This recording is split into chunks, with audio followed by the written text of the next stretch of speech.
Hindu country, सिर्फ हिंदू। हाँ, क्योंकि मुस्लिम लीग ने डायरेक्ट एक्शन डे इसलिए अनाउंस किया था, उनको ये लगा कि अगर हिंदुओं को मार डालोगे, बहुत सारे हिंदुओं को एक साथ मारोगे, तो डर के मारे कलकत्ता दे देंगे पाकिस्तान को। लड़ाई कलकत्ता को लेके थी।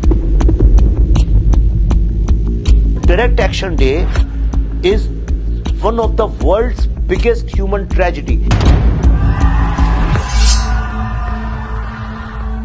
इतने कम टाइम में इतने लोगों को काटा नहीं गया। एक ही कम्युनिटी के 40,000 लोग विद इन 2 नाइट्स। सिर्फ लाशें बिछी हुई हैं कलकत्ता में, ऊपर वल्चर्स बैठे हुए हैं। इन्होंने क्या किया, मुस्लिम लीग ने ये कॉन्ट्रैक्ट दे दिया अंडरवर्ल्ड और माफिया को। उनको 2 कॉन्ट्रैक्ट दिया। एक बोला कि डेमोग्राफी चेंज करो, कन्वर्ट कर करके मुस्लिम बनाओ। अगर टिल्ट हो गया, अगर पॉपुलेशन 30-40% हमारी आ गई, तो हम अंग्रेजों से मांग ही सकते हैं। अंडरवर्ल्ड ने काटा, माफिया के लोगों ने 40,000 हिंदुओं को काटा ओवरनाइट। औरतों को उनके ब्रेस्ट काट काट के ट्रकों में भर भर के, ट्रक खोलो, नेकेड हिंदू औरतें गिरती हुई। और उनका यह था कि इनका सिंदूर इंदूर सब मिटा दो पहले। तो बता रहा है कि बंदा जिसने खोला वो चल के गया, उसको एक औरत के यहाँ पे बिंदी दिखी और उसने जूते से उसको मिटा दिया। और इनको उठा के जहाँ पे चिकन और मटन बकरे लाते हैं ना, उनको निकाल निकाल के औरतों को लटकाया, हुक्स नेकेड हिंदू औरतों को जलील कर। सिंबॉलिज्म। कठियों की तरह लोगों की लाशें जलाई गई, क्योंकि लकड़ी नहीं थी, लोग नहीं थे जलाने वाले। एक जगह आग लगा दी, ठेले में ला ला के फेंक दिया। पूरा रिकॉर्डेड है, ब्रिटिश कमीशन ने, ब्रिटिश आर्मी की रिपोर्ट्स हैं। एक कसाई था जिसका नाम था गोपाल पाठा।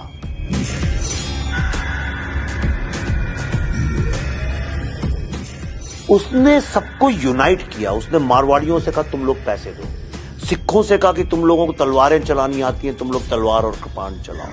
बिहारियों से कहा तुम्हें लठ चलाना आता है, तुम लठ चलाओ। फिर इन्हें बोला हमें बम बनाना आता है, हम अपने बम, देसी बम को इस्तेमाल करते हैं। एंड they fought back और Suhrawardi had to stop direct action day। उसने कहा कि इतना मुस्लिम कट जाएगा अगर गोपाल पाठा को नहीं रोका कि पाकिस्तान बनाने का कोई मतलब भी नहीं रहेगा।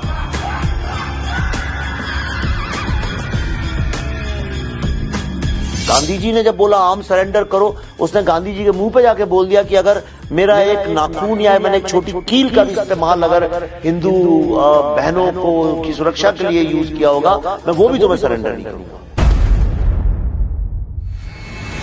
सवाल ये नहीं होता है कितने लोग मरे, सवाल ये होता है किस तरह से मरे। 1000 साल भारत हिंदुओं का परसिक्यूशन हुआ है। पूरे वर्ल्ड की ह्यूमैनिटी की हिस्ट्री में सिर्फ एक ही सोसाइटी है जिसको 1000 साल तक गुलाम बना के रखा गया। पहले 700-800 साल इस्लामिक लोगों ने, फिर करते करते 200 साल आपके यहां उन लोगों ने राज किया जो क्रिश्चियंस थे। सब कहते हैं गंगा जमुना तहजीब। इतना फ्रॉड शब्द है गंगा जमुना तहजीब, ऐसी नाम की कोई चीज।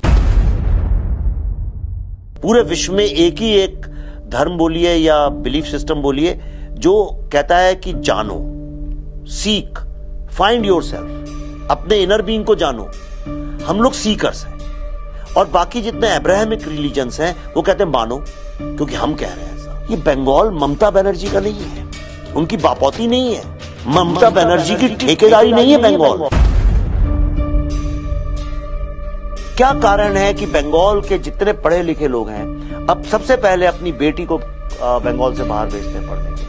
यही सर्वे कर लीजिए कि भाई अगर तुम्हारे पास पैसा और तुम्हें अपना सेकंड होम बनाना हो तो वो कौन सी जगह है जहां तुम बनाना पसंद करो। आप देखिए, लोग इंडिया की हर स्टेट का नाम लेंगे, सिर्फ 2 स्टेट्स का नाम नहीं लेंगे, कश्मीर का और बंगाल का। कश्मीर का और बंगाल, कश्मीर का और बंगाल। मैं वो काम कर रहा हूं जो बाकियों को करना चाहिए और बाकी कर नहीं रहे। तो आजकल 2 PR और सोशल मीडिया एक साथ चलते हैं, एक सेल्फ प्रमोशन के लिए, एक किसी और के डिस्ट्रक्शन के लिए। आप इस फिल्म इंडस्ट्री का पार्ट बस तभी हैं जब आप स्टार बेस्ड फिल्म बनाते हैं। जिस दिन आपने स्टार बेस्ड फिल्म नहीं बनाई, आपका बॉलीवुड से कोई लेना देना नहीं। आपकी अपनी जिंदगी, अपनी लड़ाई लड़ो, कितने लोग बनाते हैं। बस मैं आपको ये प्रॉमिस कर सकता हूं कि if Kashmir files disturb you, this film will destroy you.